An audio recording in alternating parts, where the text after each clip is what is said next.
আবার বাজলো ভোটের ঘন্টা। আবারও একবার ভোটের লাইনে দাঁড়াতে চলেছে রায়গঞ্জবাসী।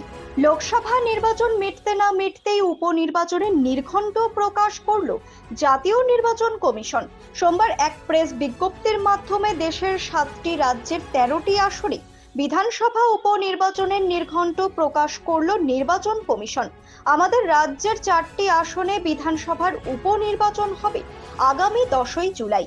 পশ্চিমবঙ্গের 35 রায়গঞ্জ বিধানসভা, 90 রানাঘাট দক্ষিণ বিধানসভা, 94 বাগদা বিধানসভা এবং 167 মানিকতলা বিধানসভায় ওদিন ভোট গ্রহণ করা হবে। আগামী 21শে জুন 2024 মনোনয়ন দাখিলের শেষ দিন এবং 13ই জুলাই 2024 ভোট গণনার সূচি ধার্য করা হয়েছে।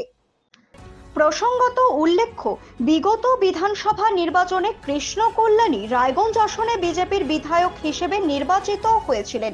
যদিও পরে তিনি তৃণমূলে যোগদান করেন এবং লোকসভায় তৃণমূলের হয়ে এই আসনে প্রতিদ্বন্দ্বিতা করেন।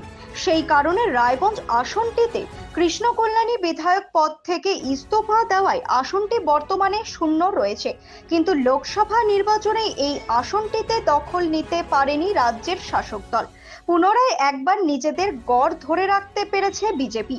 এখন দেখার এই বিধানসভা উপনির্বাচনে লোকসভার প্রভাব কতটা পড়ে। পারবে কি বিজেপি এই আসনটি নিজেদের দখলে রাখতে, নাকি পুনরুদ্ধার করবে শাসক দল তৃণমূল? ব্যুরো রিপোর্ট, নিউজ বৃত্তান্ত।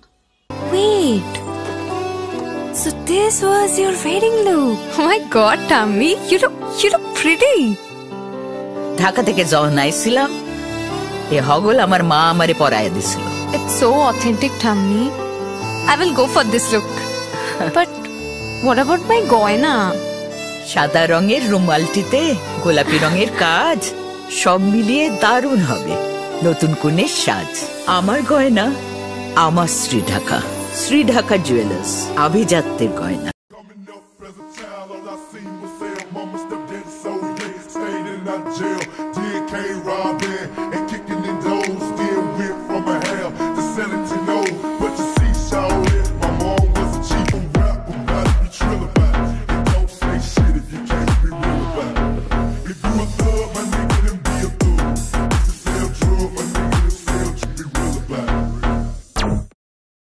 সব মাই চায় মেয়েকে রাজরানীর মতন সাজাতে, সাজিয়ে তুলতে চায় সোনার গয়নায়।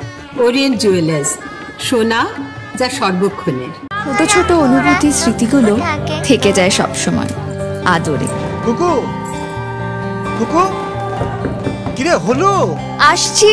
লকডাউন সময় তো হয়ে এলো।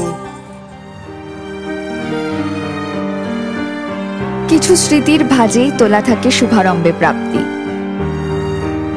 50 বছরের অভিজ্ঞতায় অগ্নিশ্বর জুয়েলার্স, নিখুঁত গয়নার কারিগরি। Agnishwar jewellers, NS road, Raiganj.